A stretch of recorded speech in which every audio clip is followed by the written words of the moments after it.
So this year in January, I had the opportunity to reconnect with Judge Dorch. Judge Dorch actually adjudicated me delinquent when I was a teen over 12 years ago.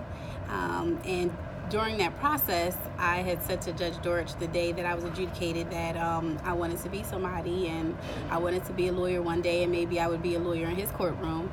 And he was so gracious. He listened to me, he believed in me, and he saw me for more than just another docket on his case list. And he gave me an opportunity, and he reduced my probation sentence from 18 months to 6 months to allow me the opportunity to go to college and pursue my dreams. And I did. And although I struggled and it took me a lot longer than I expected, I ultimately was able to get to law school, and I'm very close to graduating. So I had the opportunity of reuniting with Judge Dorch again in January to let him know that I had kept true to my word. And the opportunity that he gave me, it meant so much to me.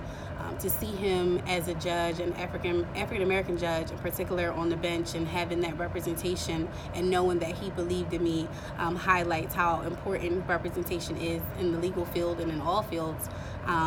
But being able to go back in front of him and actually go on the record in front of him as a defense attorney to represent a juvenile that had been arrested, it was just a full circle moment for me, and everything that I had worked so hard for all of those years since leaving his courtroom had led up to this point.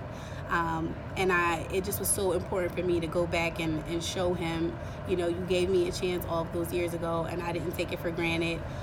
It certainly wasn't the path that I expected. It took a lot longer. It was a lot harder, but I persisted, and I think it's so important for judges to understand that sometimes defendants just need a chance. Sometimes we are good people with real potential, and we can become productive members to society, but sometimes we need a chance. So